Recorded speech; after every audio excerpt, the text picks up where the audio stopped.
Dimas Setyaki ngangsek anggonmu sowan. Nggih. Kebareng ingkang rayi badhe matur menawi wonten kalepatan nyuwun pangapunten. Iya, Dimas ora dadi apa. Bilih Koko Prabu menika wau badhe anungka lampahipun Kakang Semar Badranaya.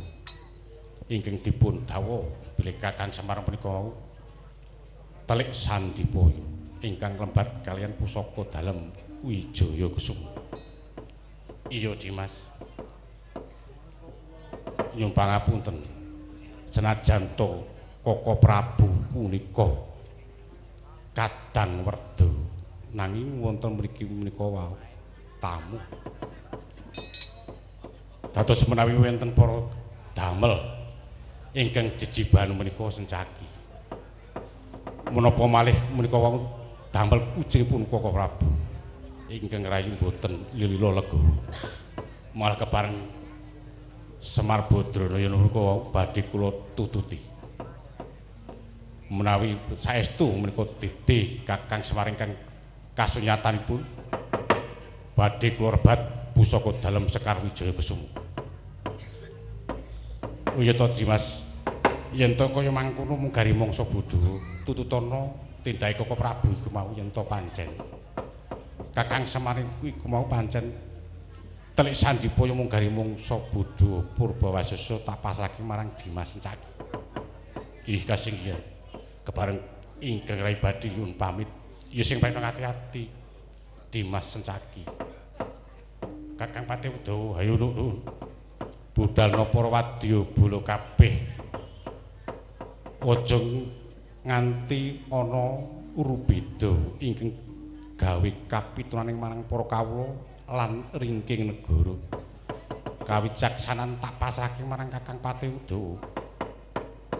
Yen to mekaten kersanipun Kanjeng Dewaji kepareng ingkang ngabdi badhe nyuwun pamit angesti dawuhipun Kanjeng Dewaji kula nuwun ya Kakang Patih Udawa sing praena ngati-ati. Nggih putraku Samba kula wonten pangadhawuh Kanjeng Rama Dewaji nderek marang pun Kakang ayo padha munggah ana selanggar pelanggatan. Minun marang ingkang murbeng dumadi muga-muga kahanan iki enggal tumuli paripurna. Ih ngestakaken dawuh. Suwi kula dherekaken Kanjeng Rama Dewaji. Oh, to. Wis purna pangandika Sang Buminrata. Sabda Pandhita Ratu. Sabdaning pandhitan kana lari yen to Narendra ngandika sapisan rata tiyang sak negari. Drancang Kresna Seta tan kena mebek. Ing ngriku asa kundur kedaton. Medhak saking palenggan ngagem gamparan gading ginarbek para abdidaya. Panyandaning saking kadebyan kaya biyabaking samudra.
Rada cerak anggonmu.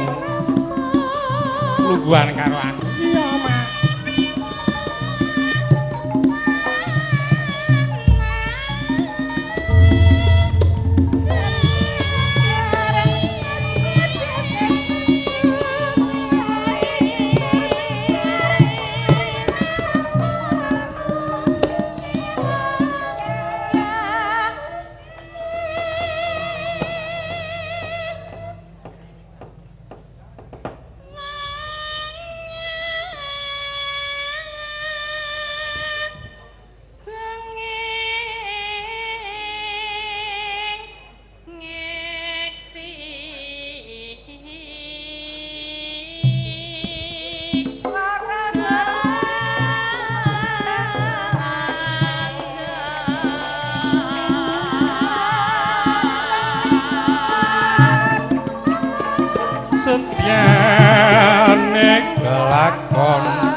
Pak maju anggonmu rembugan karo aku, Pak.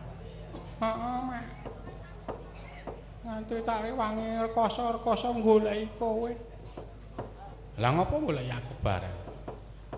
Kareng aku nek ora muni weruh setengah jam iki kangen nih karo kowe. Kok iso kangen barang iki? Dengaren temen kowe kok kangen karo aku. Ah witeno piye? Tak arep-arep mati ora mati-mati. Oh, cengele ampek kowe.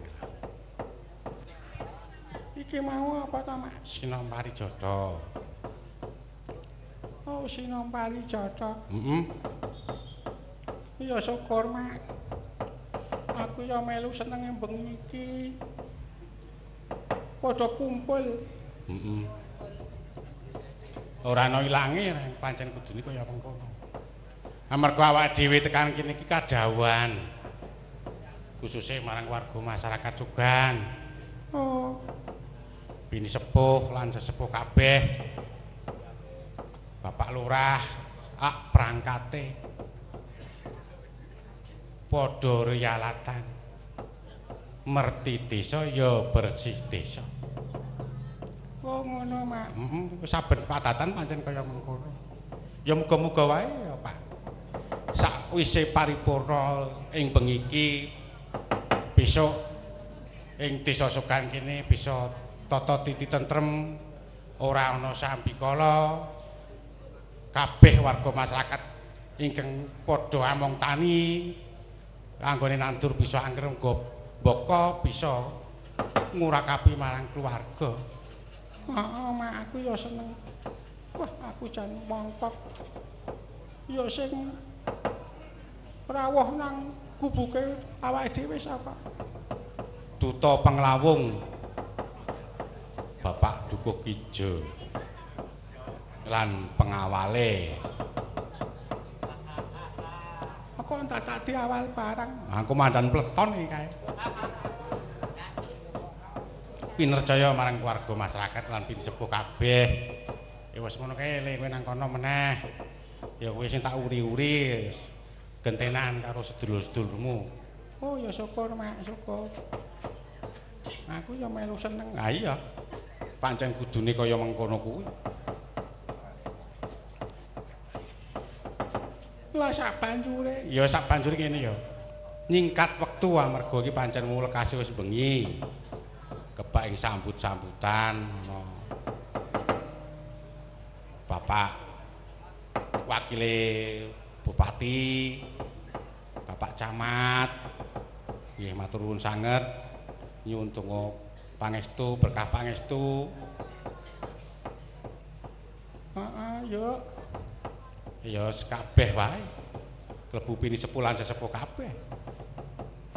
Ya syukur, Mak, aku melu seneng. Ayo ora mengko melu seneng-seneng ya kudu mikir. Aku ya mikir dengkulmu. Tak rewangi kaya ngene, Mak.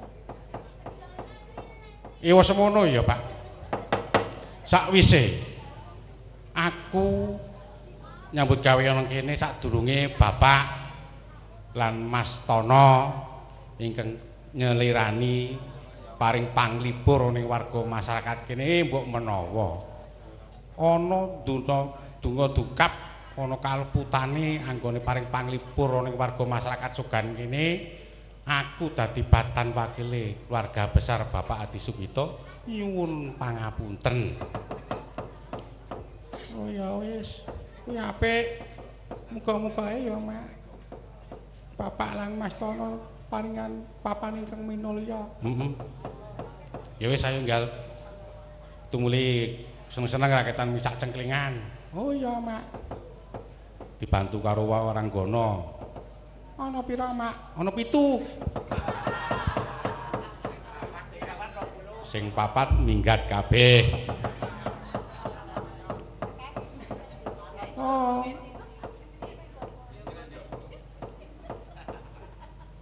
Nek mau ki rencanane ki 4. Sing sijine ra wani munggah. Ah mbok kok gila ngopo aku yo ora ngerti. Pokoknya aku ki donge aku ya sing ngundang ki aku dudu sapa-sapa sing ndhawuhi aku malah dhewe. Ya wis Mas. Diterima-terimake. Wis ora apa-apa, telu wis ora apa-apa. Malah seger-seger kabeh ngono kok. Sijine mah kaya limbuk kuwi ya.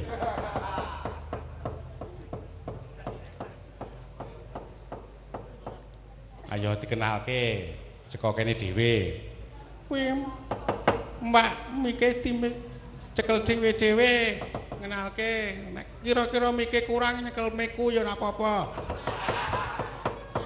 Mik iki, wah.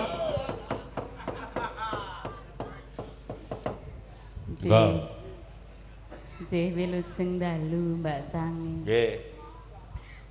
Badhe ngampili mik kersanipun kalih. Kemologen kuwi kok. Jenengan jirih we kok. Wis kek mulai meneh. Iki selak wengi iki jem ora sah. Jare wau kon sore le mangkat. Kang kene lekas bengi kaya. Basan kula wis ngebis ra dipethuk. Kan wis ana penjempute khusus. Ya. Sono pengawale. Wong dalange karo sing pengawale malah menang pengawale ngono. Padine rawani. Wis kek ngenalke ora sanjen mumeng ya. Ra rawani tenan. Nggih, wilujeng dalu Mbak Cangi Nggih. dan para bapak ibu sedaya. Waduh. Sindene sing setunggal wayangan dhewe. Ora wani munggah. Dadah. Terus jenengan Nggih, nderek pitepangan janipun Nggih. sampun boten asing malih kalian warga mriki. Dalu punika wonten ngarsa panjenengan sedaya nderek pitepangan nami kula Buasih. Ora Mbak, saiki wis ora Mbak ning Ibu. Oh, ibu. Ibu J apa ibu siapa?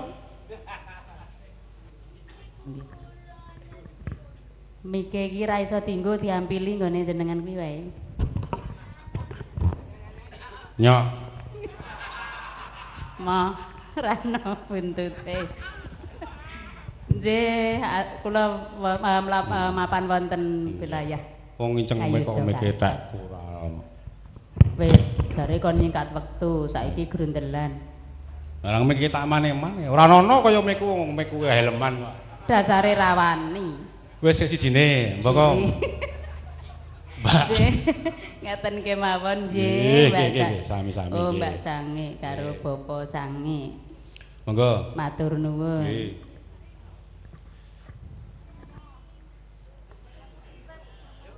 Terus sijine Wis nderek pitepangan kula menika Bu Endang saking Kebumen. wih. Wis. Pancen suguhane Mas Totok pancen tak akoni, Mas. Pripun to? Oh, mboten totok kula, totok nika. Totok dobel. Nika totok mbegelen, kula totok toyan. Ewa semanten wonten ingkang totok tayuban nggih wonten. Sedaya menika ngangge HS. Nek kula menika totok Hati Sukita, nek totok tayuban niku Harjo Sutomo. Ning nek totok sing niki jenenge Hasan Sanusi. Oh, piyambak menika nggih. Wah, nggih. Nggih niki nderek sinau, Mbak. Oh, nggih nggih nggih. Wah, semono gedene kok sinau alah. Ha niki saweg SMP. Nggih, sampun meh pecah nggih. Sampun manak pindho. Oh, ora ngot. Oh, pun pindho to? Wah. Anget wae. Nggih. Ingkang mriku piyambak sinten niku?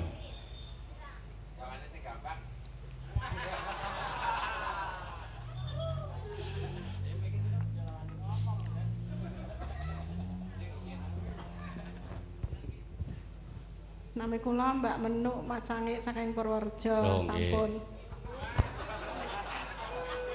Nggih. Padat, singkat, tur nyebeli. Nggih, matur nuwun sanget kalian Pak Menu, Pak Asih kalian widodari saking Kebumen ingkang kersa paring panglipur warga masyarakat mriki nggih. Nek Mbak sing tengah niku jan nek pamane kula candra saking katebian niku kaya salon tak rasake. Mergone mike ya tanja-tanja. Nggih, dipiyantu kalian rencang-rencang saking pur. Gabungan iki.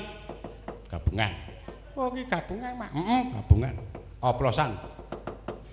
Ana sing saka Purja, ana sing saka Wanasaba, ana sing saka Candhi Kali Gesing lan sak piturute. Mergo kanca iki dudu biasane sing biasane lagi nyambut gawe ya mergo mlaku telu. Ya syukur, Mak. Aku ya saorane saiki duwe cadangan loro. Aku duwe cadangan loro sapa, Mak? Wah kuwi sing ngendang karo sing ngedram kuwi rak cadangan kuwi. Mergo kuwi pecatan. Mergo bengi iki dobel ya melu aku lah. Ana aksara dicorek. Wah aku wis jan. Ini ya ora apa-apa, ora apa-apa. Mbok menawa besok akhire nemu dalan sing prayoga, sing apik, sing luwih njunjung marang babagan rejeki. Ora ngemuna melu kono-kono senajan awake dhewe tumrape sing ngendang kuwi ya makarya. Oh, duwe gawean dhewe-dhewe. Oh, duwe. Kuwi senajan kuwi ngendang ning kuwi dalang kuwi. Suk tanggal 5 malam 4 malam 5 kuwi nang Wanasaba rong bengi. Wis semono sing kon makili aku apa ora digdaya apa? Wale. Ning ya kemau aku mayang awan kae 2 yuta.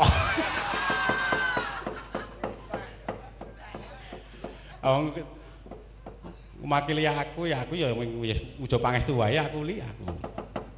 Nggih, warna-warna. Iki ana sing bakul kampil, nyambi sing ana bakul kampil ana.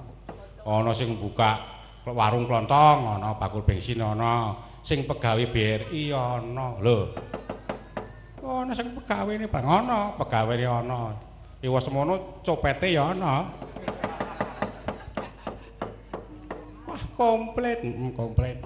Senajan wis sepuh-sepuh ning mitayani tumraping gawean. Gendare ngeten mawon Mas, gendare nong ning ngoten niku mawon.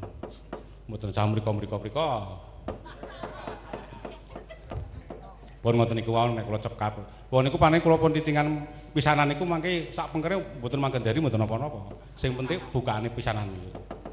Nah mergo wong buka niku pancen kudu nganggo penutupan. Kira-kira sapa sing wani tak buka iki? Nggih. Matur nuwun sanget kalian para rencang-rencang sedaya. Wis kekek dilekasi, Mak. Aku tak ngrengeng-rengeng raketan ming sak cengklingan ya iki pepeling. Kok engko saben-saben pentas sing ana pepeling Lho iki nggugah rasa pangrasa. Amarga jenenge pepeling ku ngelingake marang umat manusia terutama titah ning Mercapada yen to linandhesan marang kapercayan kuwi sak ukur. Oh iya, Mak. Engko, Bu.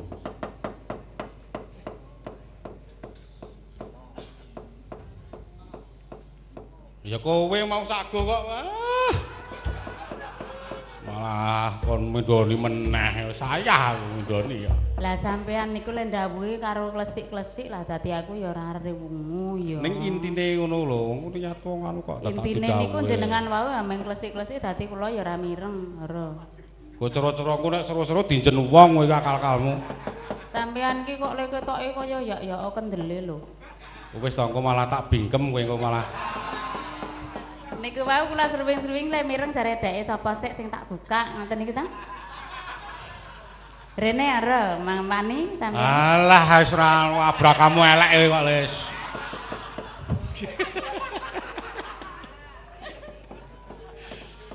Pun Mbak.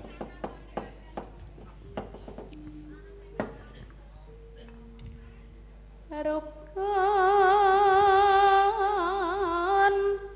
Islam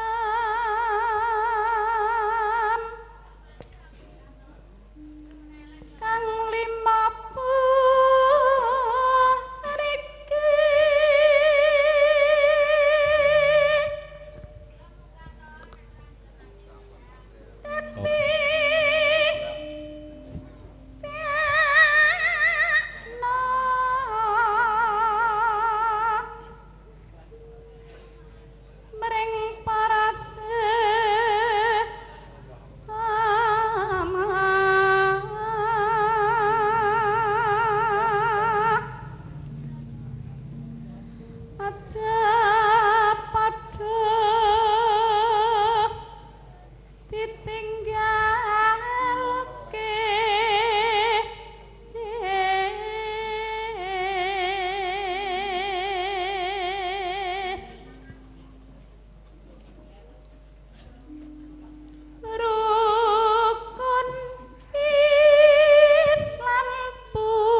kang angka loro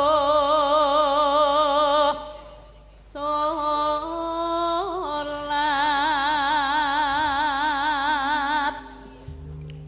dene kang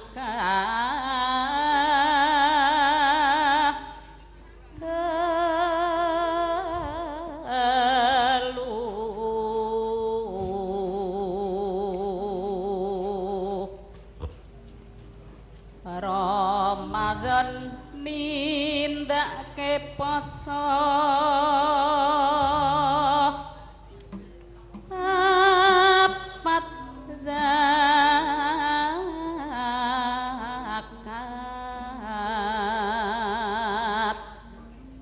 ping 5 ibadah haji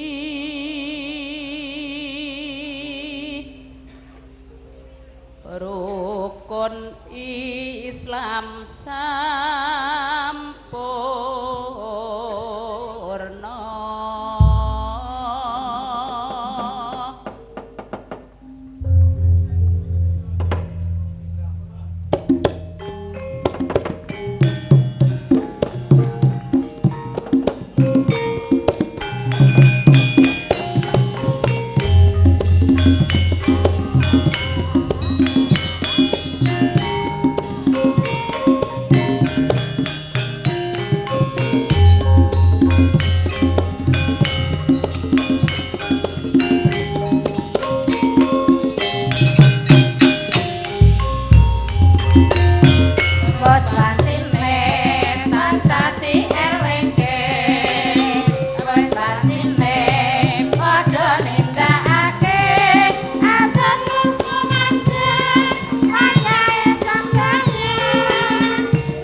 Pepeling iki nggugah rasa pangrasa. Iki nggugah rasa pangrasa kemau amarga jenenge manungsa kuwi yen to linanesan kapercayan ya pancen bakal tumindak apa wae mikir. Oh, Mak. Ya syukur Mak aku melu seneng. Ewo semono warga masyarakat kene isih nguri-nguri kabudayan. Ing dina iki ya awake dhewe ya sak iso-iso ya paring panglipur. Wis rampung wae apa, Mak? Aku manut aku kok. Takon karo dukuhe. Asale wis dipeseni ora kepareng dawa-dawa ngono ya apa meneh wis sembengi. Pisan kasih apa, Mak? Oh iya. Arep caping gunung apa merti desa wis manut. Oh, kae gunung. Merti desane mabar gara-gara wae merti desane. Caping gunung nggih. Pun monggo caping gunung. Sing nyekar nderek sinten kemawon, mboten sinten kemawon. Sing tengah. Wis. Nggo, Pak.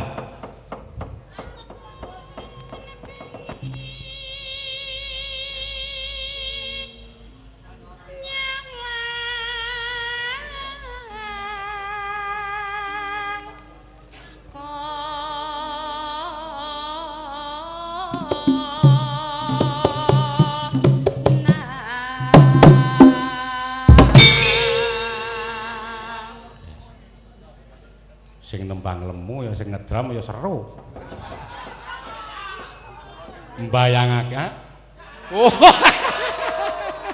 Wong sing ngakon wah ora tanggung jawab kowe iya kowe. Wah menipu aku kowe takon sing tengah mah kula dhewe wis ora. Yakin wo tak potong tenan sesuk.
joget dhewe ora.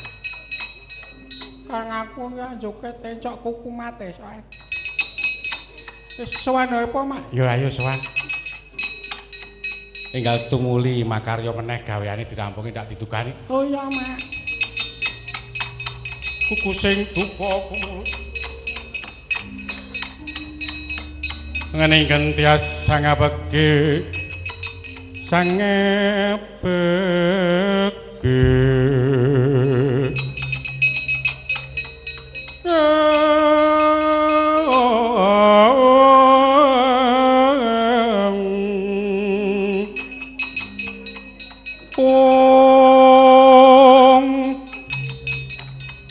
kawengku sagung jajahan sanget nyogeng nyangi kipik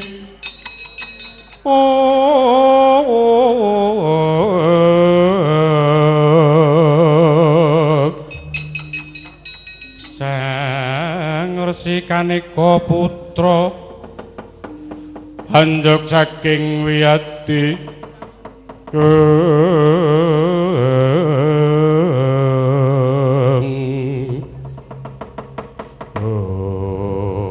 wis paripurna akhirnya suka parisuka ing ngriku warsa nglajengake makarya sinegek anggih Budita Sawangki ingkang wonten sajawining rangkah wonten ing alun-alun negari Ndrawati ora kaya patih uda ngawi marang para kawula pengawening asta kaya kumlebeting bandewa bibar maut tanpa tetandha para kawula ingkang amrebeki sang Inja Mantri muka pangarsa mijil saking setinggil.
Mulat marang sang Prawandawa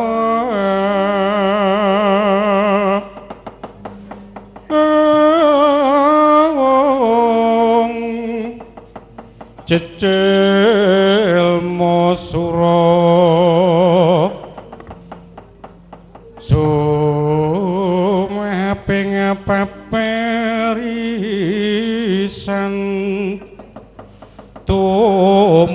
bunga paning puncahing ukir arsa madangi jagat raya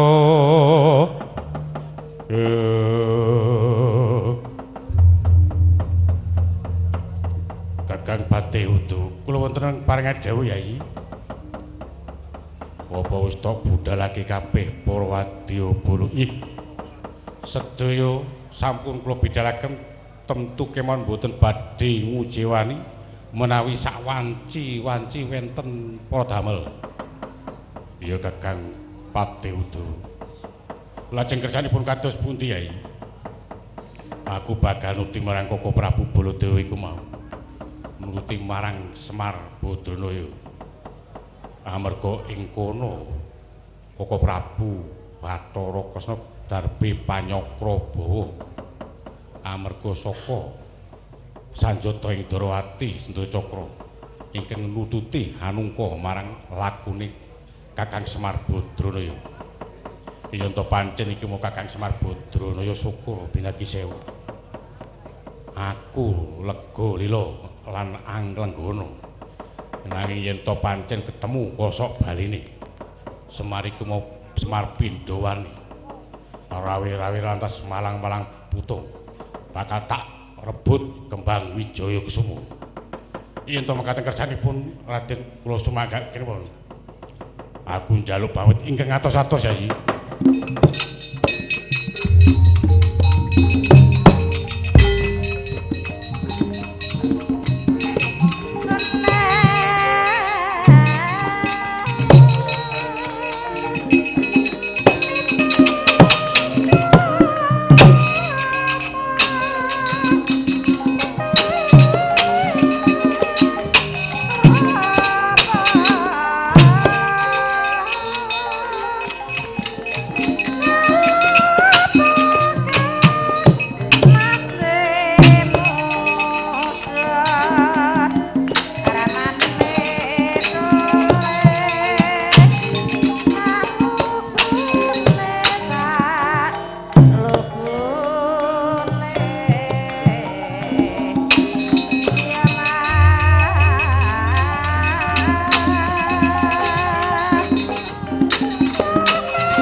Jajanira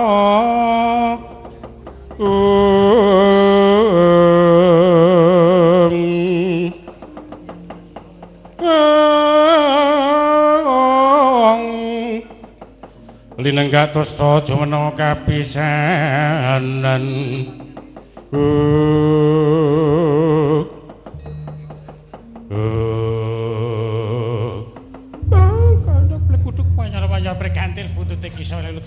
Kempel. Dicuni. Kula wonten paring adhawuhane. Semar gawean kula pun teka. Oh. Menika semar gawean sampeyan to? Nggih. Menika gawean kula. Kowe lah. Nek kula pesen jaran pripun? Lajeng mingkal sampeyan. Menika Semar Kakang Durna, kula aturi dangu nggih. Semar, kula wonten paring dawuh. Entuk gawe apa ora anggonmu nglembut kembang Wijaya Kusuma? Nggih. Nampi pangayoming Jawata ingkang linangkung kula angsal damel. Nah, syukur. Kok persis ya? Syukur. Kebarake yen to nampa kapegjah. Nggih.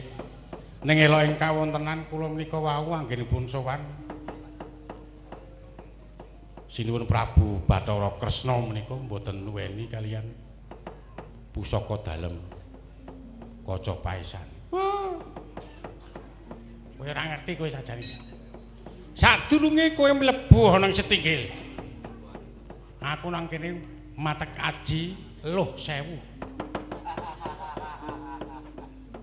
Sapa sing kira-kira tak adepi ana ing kono ora bakal kelingan apa-apa. Anane ming nglenggono nyoglo.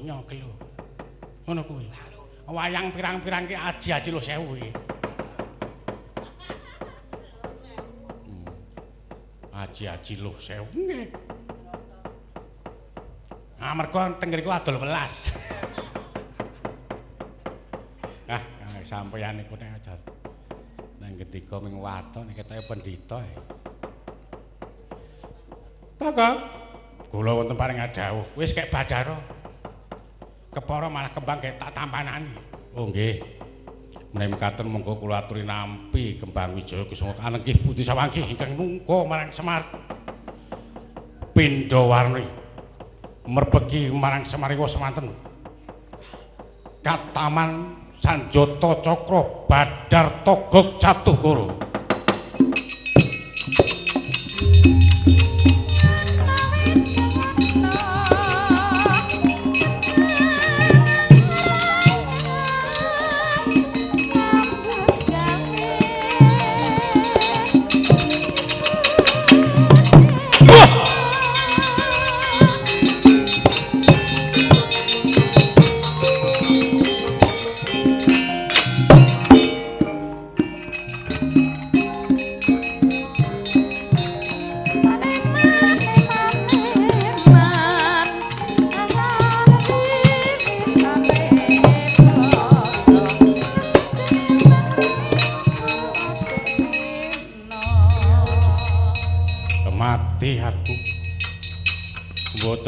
Babar pisan bilih Sanjata Cakra menika nututi kaliyan kula.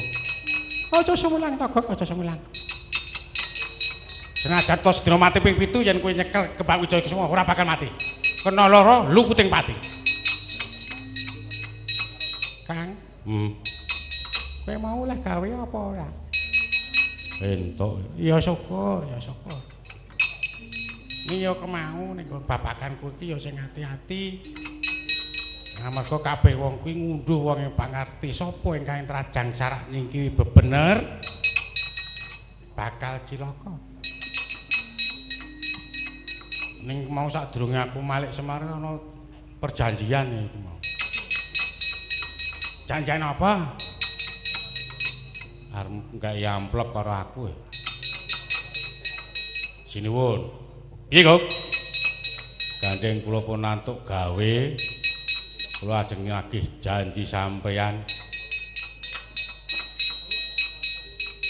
Ngriki ganjaran kula. Amplopane kula tampi. Utang sithik, Kok.